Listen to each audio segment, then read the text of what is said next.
Hi, everyone. How you doing? It's the Misty Tyme Show, a light bulb moment, and I am going to take full ownership of not having all my light bulbs screwed in just right last time.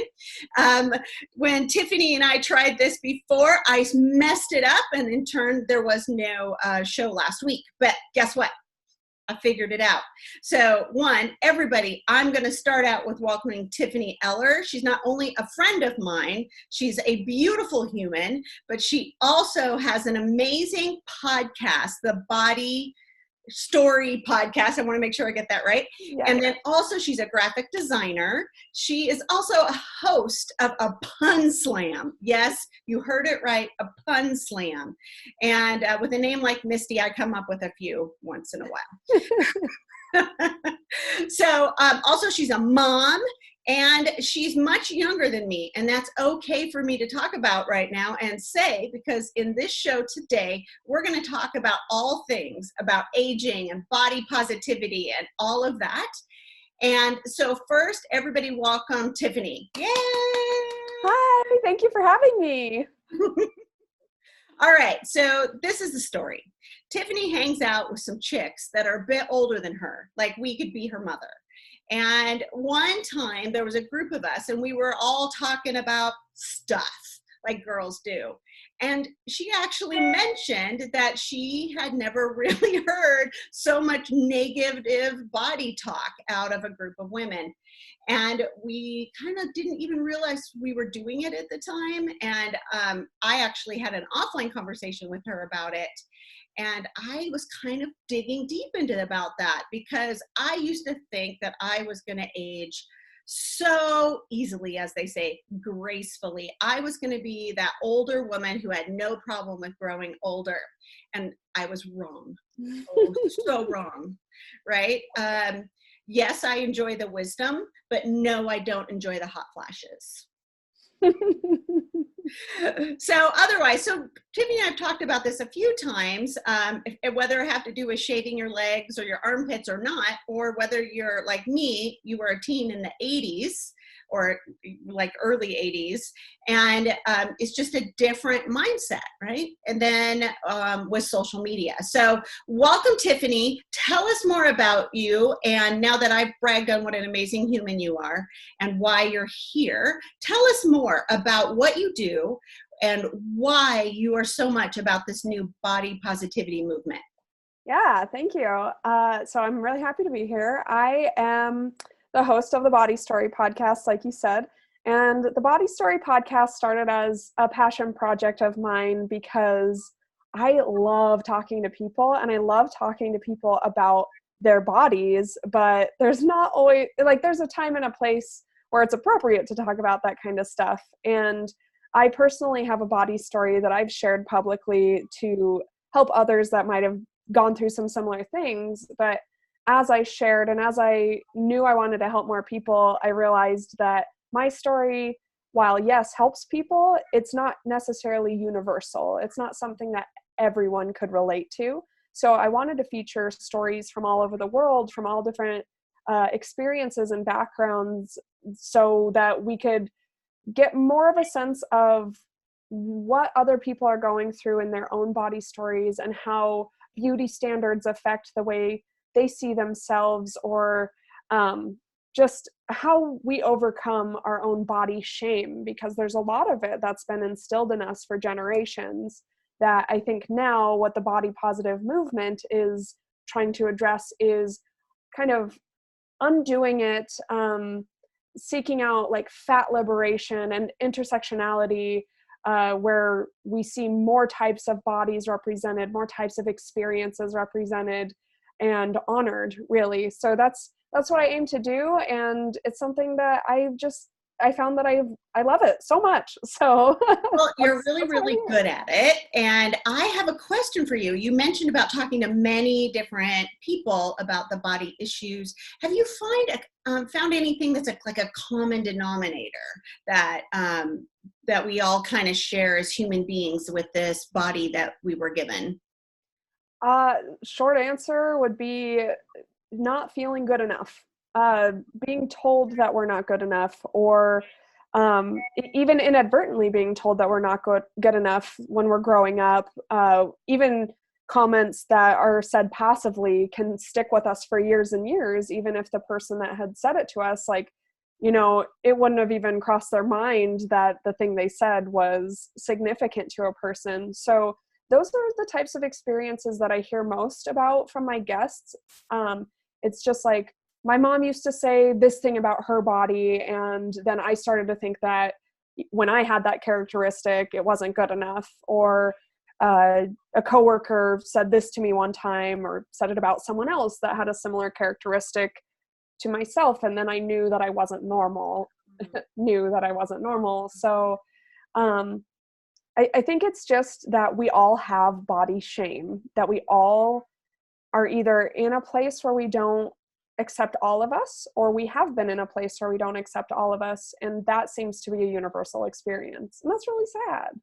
But I would agree with that. Now, how to fix it could be a long conversation, right? Oh, yeah. But I think in that conversation, we are definitely hearing more about body positivity because of different artists that are out there and different things like that. I can tell you, if I was a young person in high school, I would have never seen anybody like Lizzo up there dancing and doing, fabulous, fabulous artist, but it would not have happened.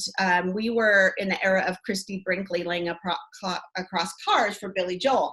So, and we measured ourselves to Brooke Shields and Christy Brinkley as females, and men were more, I don't know, I always kind of think men have a little bit of they can kind of maneuver a little bit more, but there was always the really strong, muscular guy, right?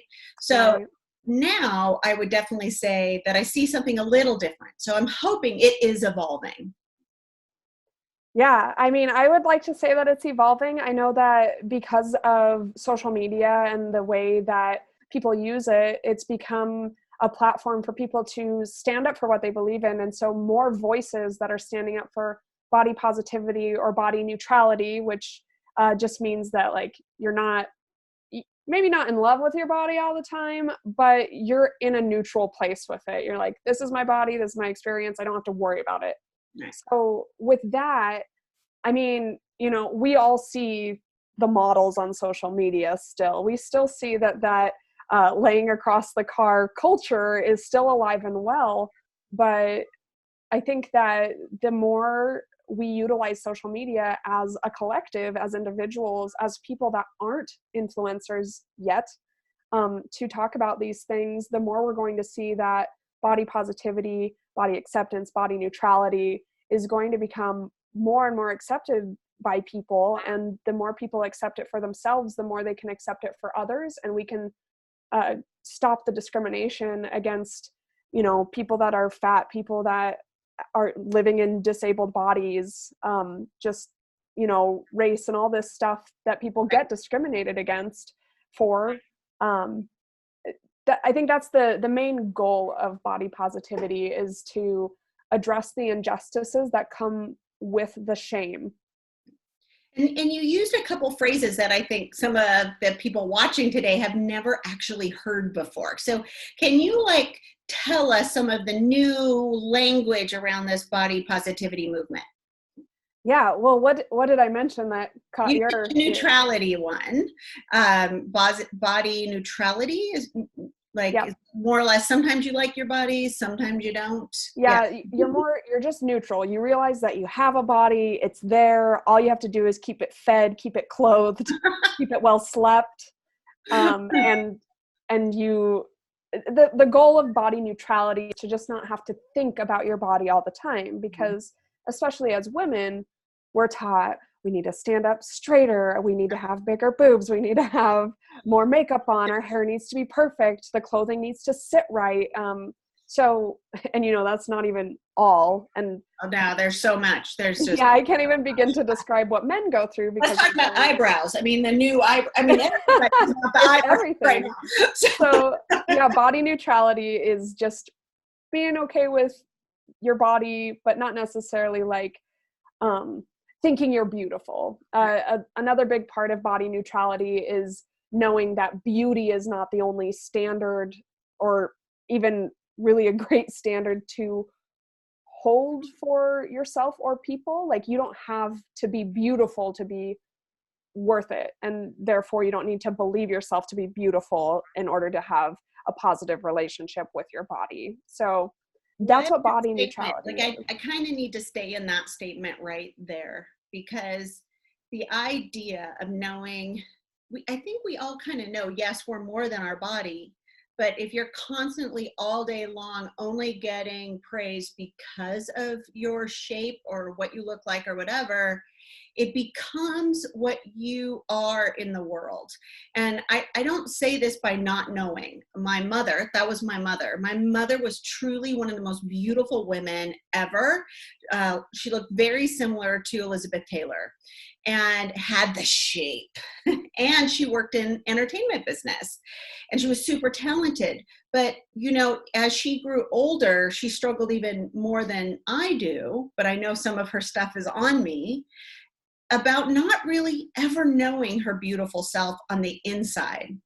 And in turn, she really struggled with being a beautiful person. If there was anybody else around, she needed always to be validated by her beauty and her talent versus her heart and her soul, and the fact that God loves her just as she is. Right. And it wasn't until right before she died that we got to see a piece of that, just all of that other stuff fall away, like you're talking about, you know, like all of the need to be everything. And it's funny, we're talking about this now, we're about at the anniversary of her death. And right before she died, she was laying in the bed and without her wig on, which, if you guys knew my mother, that never not a wig on. And you would have never known it was a wig, because she was in the entertainment business. She knew how to do it. And she had a little bit of blush on her cheeks. And our dog was snuggled with her, and you could see her glow. And she was just so happy to be. She was no longer worrying about, no one can see me without my hair on, without makeup, without this, all that. It was so beautiful. Now, it would be great if we could get like that every day, but you know, we do like it when people brush their teeth in. Well, there's hygiene and taking care of the body. Yeah. And then there's the things we do for cosmetic reasons, right? Mm-hmm. Exactly. And so we've talked about this before, that the generational gap in regards to that, right? I'm still in the generation where if I'm going to go out, there's going to be at least some makeup on. But I have a daughter who's 25 years old, and, you know, she wore sweats and pajamas to her college classes, and we would have never done that. So do you see a big generational divide in how people view their everyday look?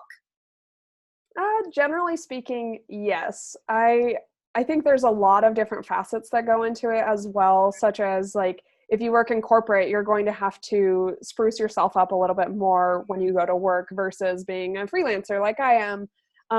And just knowing that as we dismantle this patriarchal sense of beauty, these standards that are just a bunch of crap, that we still have to play by those rules sometimes, because there are situations where, like, you might not be taken seriously if you're not, you know, dressed to the nines, or you're not wearing makeup, or you didn't do your hair. So it's unfortunate, but that is still part of our culture. So, I mean, you know, I love my body. I am totally on the body positive train, but, you know, I still put makeup on to come on this show. I did my hair and put on a nice funky shirt. I do like that funky blouse. Thank you. It's actually a dress. It's really awesome. But, exactly.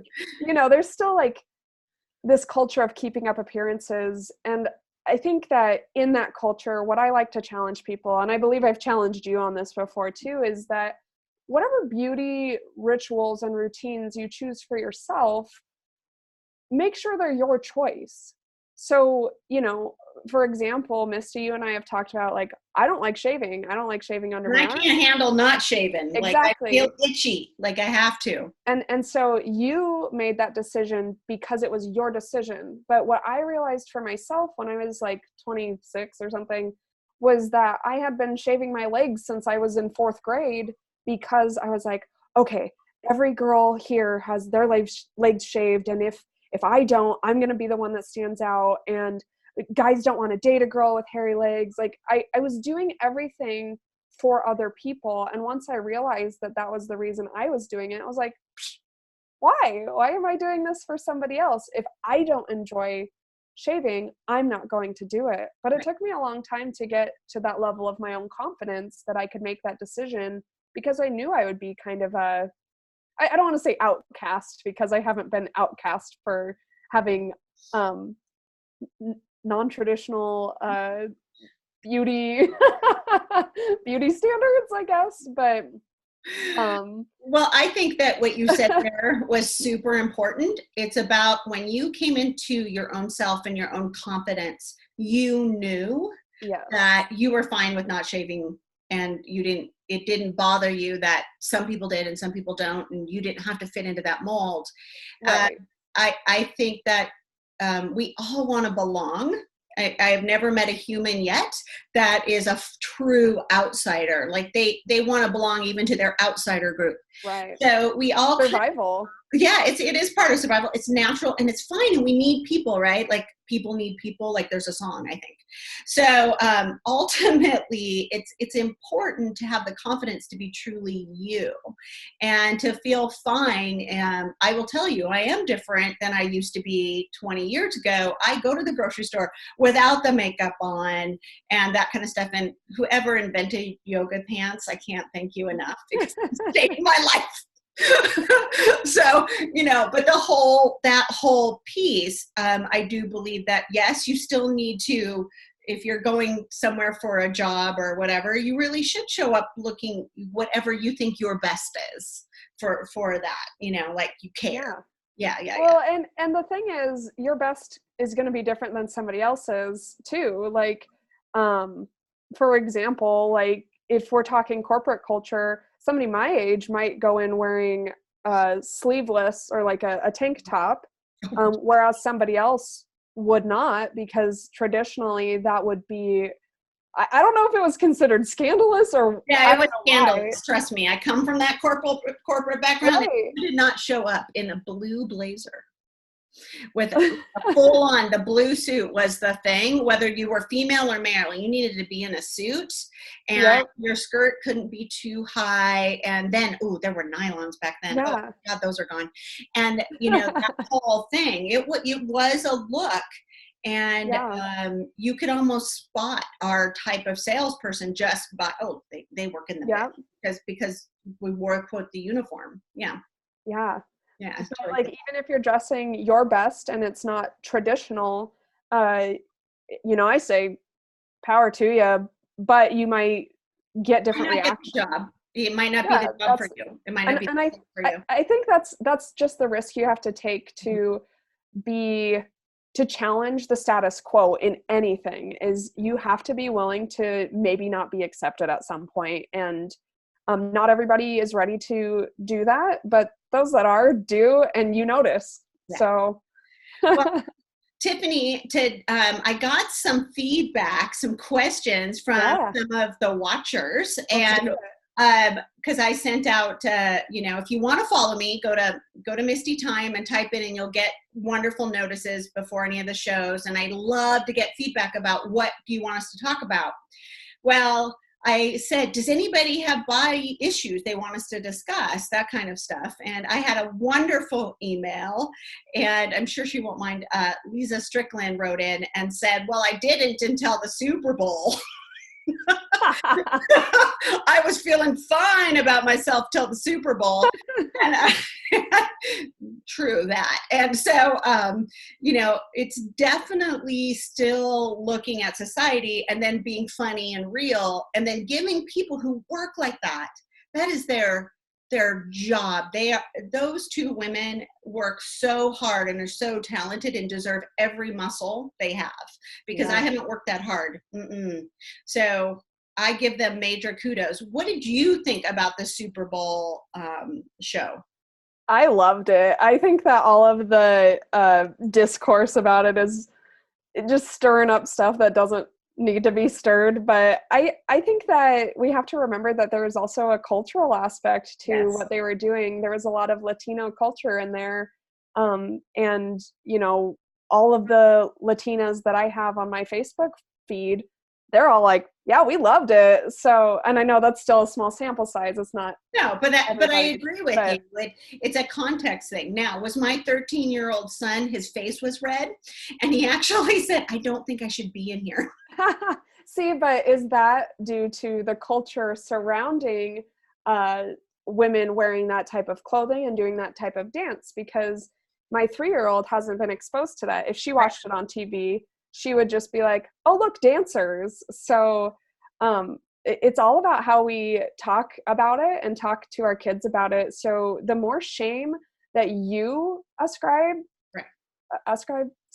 whatever, Subscribe to it, yeah, I guess. on it. Yeah, the more shame that you assign to it, the more that your children are going to think, oh, this is bad. But if you just treat it like, oh, this is no big deal, like, isn't that a great show?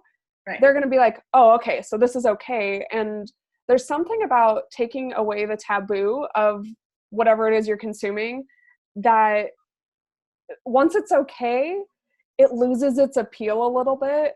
And I don't know if that necessarily applies to the halftime show specifically, but I just think that, like, you tell a kid not to touch a hot stove, and what do they want to do? Well, why can't I touch it? I need to touch it. And it's just like giving the halftime show all of this attention where it's like, this wasn't family friendly and they should be ashamed of themselves, and all of this stuff is just like, I mean, you kind of create your own reality in that regard. And so if you want your kids to feel shame about their bodies and about their choices, sorry, that might be a bold statement, but it's not a bold statement, because I do think this is a conversation. I will tell you, we had the conversation in the room, and my husband was the only other male in the room, and my daughter was there, and she was a dancer when she was younger. And we talked about dancing uniforms, right? That it's just, you have to be able to move. And I was also able to talk about culture and that kind of stuff. Now, as a mom, I will say I disagreed with a few of the camera angles. I mean, like, they didn't, but I, I think I was able to say to my son that these women were hardworking, talented athletes that I wish I could dance one little teeny bit like they did, and they work so hard, and they do come from a culture that has a lot more rhythm than mine. And we were able to talk about that. So that part was great, and I agree with you. Awesome. Well, Tiffany, I am so thrilled that we be able to have a chat again, because I am hoping I didn't mess this one up, and that we were able to talk about everything that's going on with the body positivity movement. It's somewhat new, especially to people over a certain age. What is this? What are the words they're using? All of that, even like studies about it. There's studies about body positivity. Another listener popped that into me today. And people really need to know more about this. So where can they find your podcast? The best way to find my podcast is through Instagram or Facebook. Just search at Body Story Podcast, and that will take you to my social media. And from there are links. I just don't have a very functional website right now for the podcast itself, or you can just search the Body Story Podcast wherever you get yours. It should come up. My name is Tiffany Eller. That might help you find it too. And I'll put the link in the comments Awesome. after we're done here, and get that out. Please, everyone, go to mistytyme.com, sign up for the news blasts when we're going to do these amazing interviews for the light bulb moment. I know I've had a lot of light bulb moments. How about you, Tiffany? Oh, yeah. That's how we got here, has been a bunch of light bulb moments. Lots of light bulb moments. So anyways, from down deep in my heart, I want to thank you so much for not only being a friend of mine, but also spreading such positivity about human beings and all that we go through. So I can't thank you enough. And until next time, until next week, everyone, which by the way, I'm going to have the famous Janelle Anderson comic. I know, so funny. Her. Like, I know, who doesn't love Janelle? So anyway, so we'll see everybody next week. And don't forget to go to mistytyme.com, sign up for the free classes, learn about everything forgiveness. So until next time, see you guys later.